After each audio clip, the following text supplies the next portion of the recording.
Let's rhythm. Music every.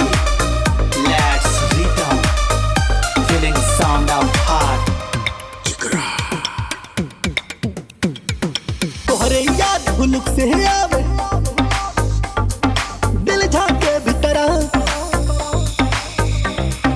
तोहरे याद हुलुक से आवे दिल झाके भीतर तोहरे याद हुलुक से आवे दिल झाके भीतर चिक चिकर चिकर चिक चिकर चिकर चिक चिकर चिकर चिकरा चिक चिकर चिकर चिक चिकर चिकर चिक चिकर चिकर चिकरा चिक चिकर चिकर चिक चिकर चिकर चिक चिकर चिकर चिकरा चिक चिकर चिकर चिक चिकर चिकर चिक चिकर चिकर चिकरा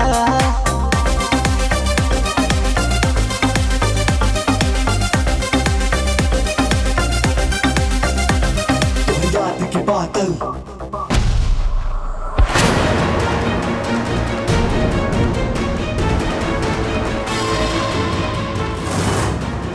बबल, ये क्या किया तूने? छोरी, तू ठीक तो है? कोई चोट वोट तो ना लगी? नहीं दादी, मैं ठीक हूँ।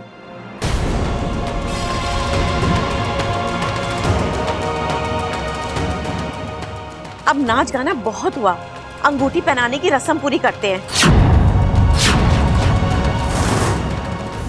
जा ममता, अंगूठियां ले आ। जी। छोरे, जरा देख के हाथ पैर चलाया कर तू। नहीं अंकल जी, इसमें इनकी कोई गलती नहीं है, मैं बीच में आ गई थी।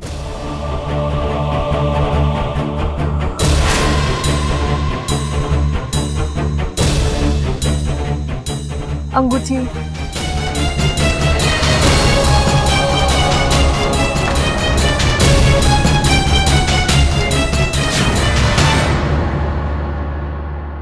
साथिया साथिया मेरे साथिया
दाग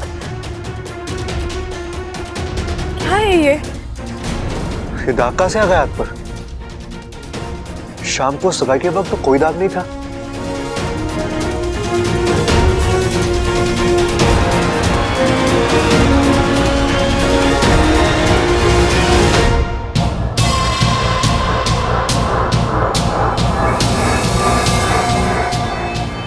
आज आखिर बबल से मेरा रिश्ता जुड़ ही गया।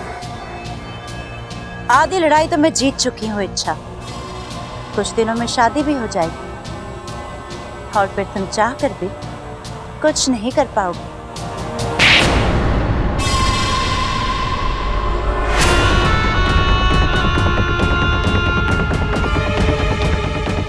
दीदी आप यहाँ नहीं आना चाहते थे लेकिन आना पड़ा।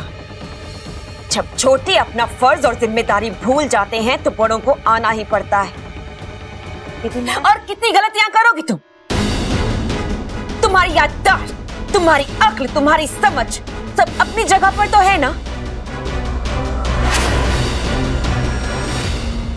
दीदी एक तो ये सगाई ही गलत है और अपनी सगाई में अपनी बड़ी बहन को ना बुलाना उससे भी ज्यादा गलत।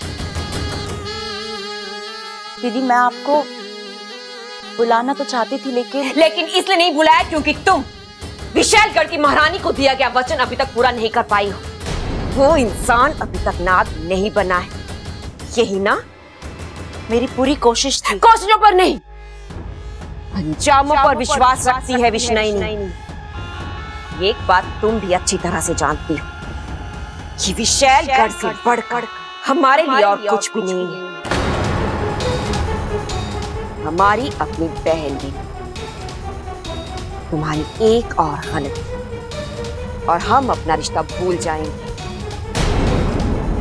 कील से भरे आग के गड्ढे में फेंक दिया जाएगा तुम्हें।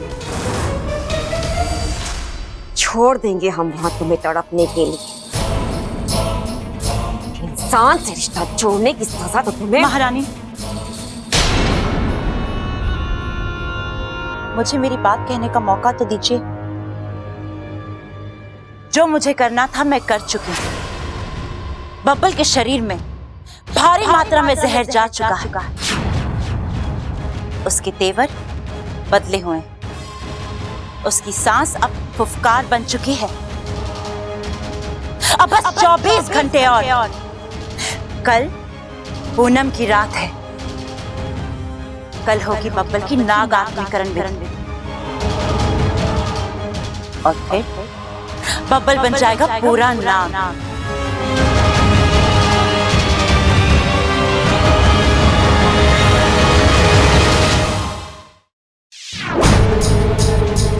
और रही बात आपको सगाई में ना बुलाने की, तो हाँ मैं डर गई थी कहीं इच्छा आपको पहचान लेती और आपको हथियार बना। विष्णुनी नाम है हमारा। हमें अपना हथियार बनाना कोई बच्चों का खेल नहीं है विषय। वो इच्छा तो अपनी खुली आंखों से हमें देख भी नहीं पाएगी।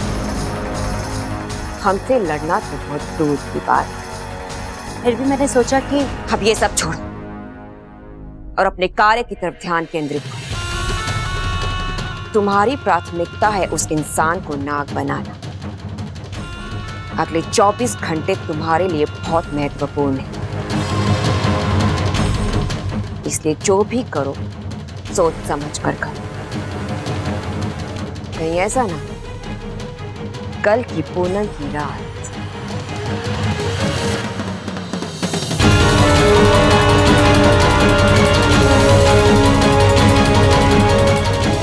तुम्हारी आखिरी रात बन जाए।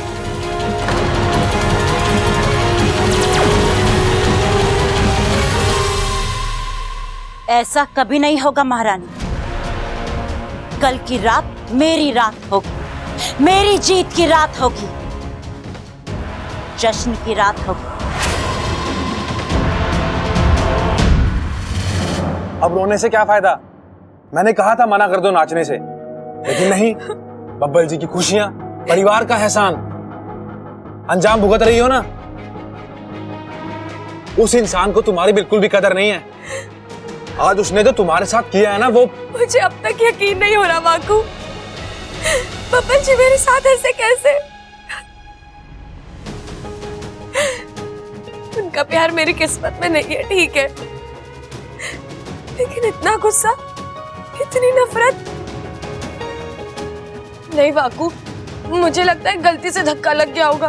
बब्बल जी जानबूझकर मेरे साथ ऐसा कभी नहीं कर सकते, वो ऐसे है ही नहीं।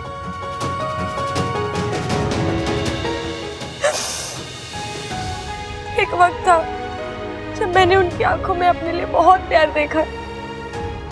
वो प्यार इतनी जल्दी नहीं खत्म हो सकता।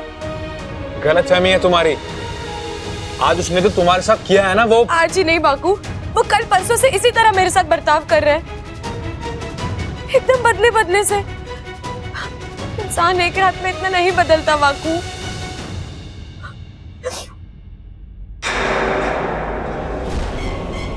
बाकू, बाकू तूने मेरा हाथ देखा अभी?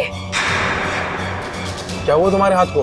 अचानक से एक पल के लिए नीला हो गया, जैसे ऊपर से नीचे तक जहर दौड़ गया हो। मुझे तो कुछ नहीं दिख रहा है, तुम्हें भ्रम हुआ होगा। नहीं बाकू, परसों से 3-4 बार हो चुका है ये। ऐसा लग रहा है जैसे मेरे शरीर में जहर की मात्रा बढ़ गई हो, फिर चक्कर आते हैं, कमजोरी महसूस होती है। ऐसा लगता है जैसे कोई मेरा जहर दूषित कर रहा हो।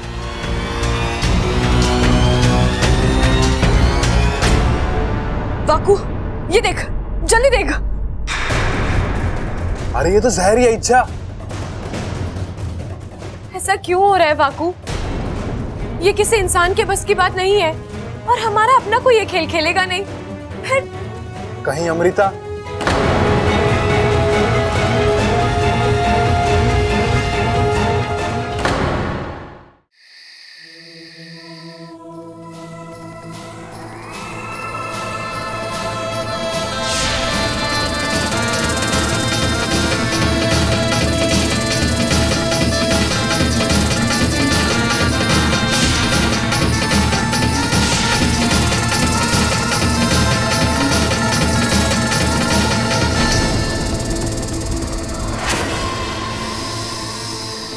कौन हो तुम? हाँ? और मैं यहाँ कैसे?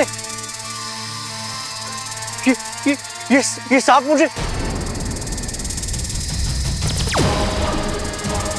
हाँ, नहीं, हाँ।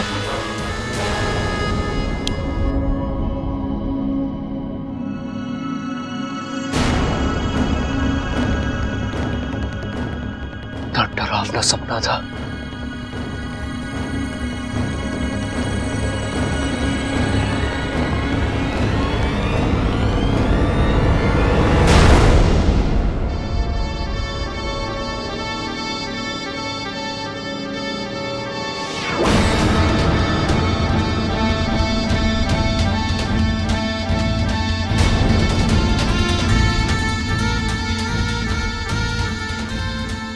ये मेरा शरीर नीला क्यों पड़ रहा है? ये क्या हो रहा है मेरे साथ?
बब्बल जी,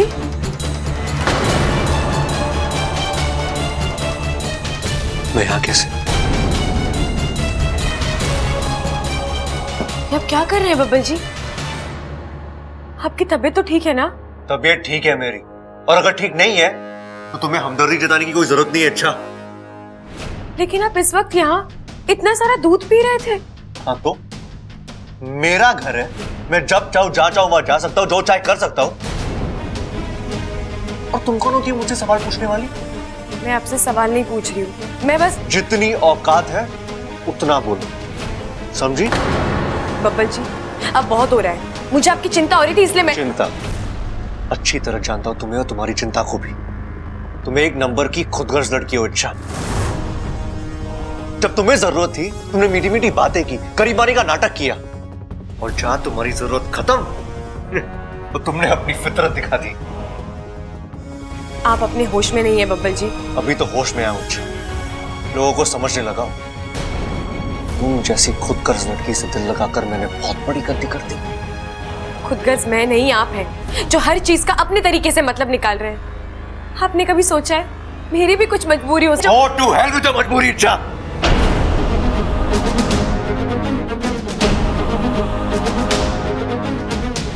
जी आप नहीं, आप वो बब्बल जी नहीं है जिन्हें मैं जानती हूँ। आप या तो बदल गए या तो बहक गए। आप मार दो मुझे आपसे कोई गिला शिकवा नहीं है, लेकिन इस घर में आपसे प्यार करने वाले बहुत हैं। उनकी उम्मीदें मत तोड़िएगा।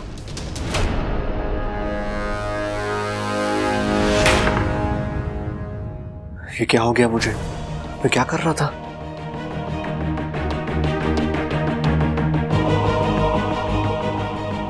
अचानक बब्बल जी को क्या हो गया है? एक पल के लिए ऐसा लगा जैसे उनके भेस में कोई और बात कर रहा है। इतना गुस्सा, इतनी नफरत, उनका अचानक से इतना सारा दूध पी जाना, कुछ तो गड़बड़ है।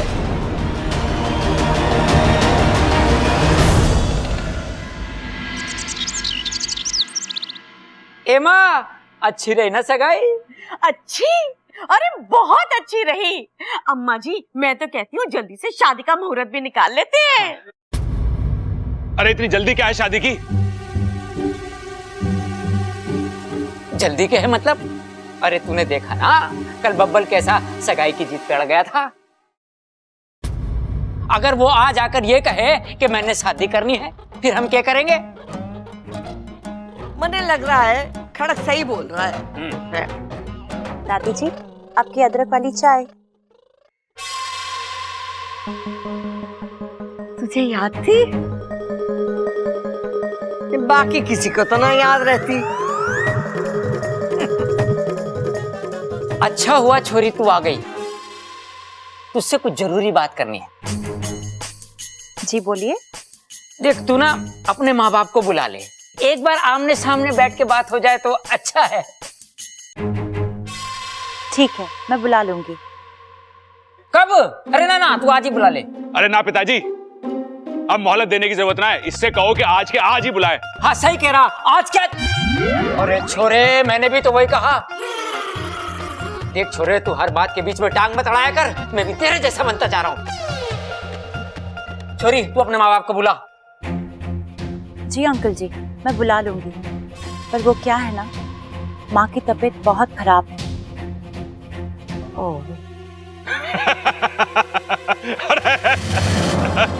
क्या हुआ भाई? खटमल ने काट लिया के? अरे शादी तोड़ दो, मैं कह रहा हूँ शादी तोड़ दो। ये लड़की एकदम झूठी है। कल कह रही थी कि इसके माँ बाप विदेश में, आज कह रही है कि इसकी माँ बीमार है। प्रबल भैया, इसमें झूठ बोलने वाली कौन सी बात है? विदेश में लोग बीमार नहीं पड़ सकते क्या? यूं तो मैंने सोचा ही ना। प्रबल, तेरी सबसे बड़ी मुश्किल है कि तू आधा सोचता है। चुप कर। देख छोरी, तू एक काम कर, हमारी तरफ से अपने माँ बाप को फोन लगा और उनसे बात कर और उनको बोल कि हम समधी जी और समधन जी से मिलने के लिए बेताब हैं। जब भी वो विदेश से आ जाएं और तबीयत ठीक हो तो आकर हमसे मिल ले। जी दादी जी।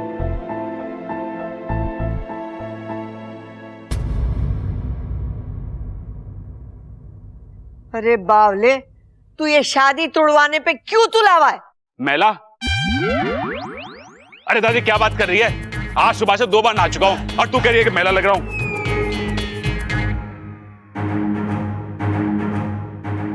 मैला नहीं, तुला तुला। अम्मा जी कह रही हैं कि तू शादी तोड़वाने के लिए क्यों तुला हुआ है, बता। अरे इसलिए कि ये छोरी एकदम गड़बड़ है। देखा ना, जब भी इसके माँ बाप की बात निकलती है इसका चेहरा कैसे नीला पड़ जाता है। सही कह रहा ये छोरा, सही कह रहा। माँ, मैंने भी लगा जब उसके माँ बाप की बात आई ना तो छोरी एकदम घबरा गई, कांपने लगी थी। खड़क बैठ जा। जी। इंसानों का परखने का हुनर थारे में कितना है मैं अच्छी तरीके से जानती हूँ। ऐसा क्यों बोल रही है माँ?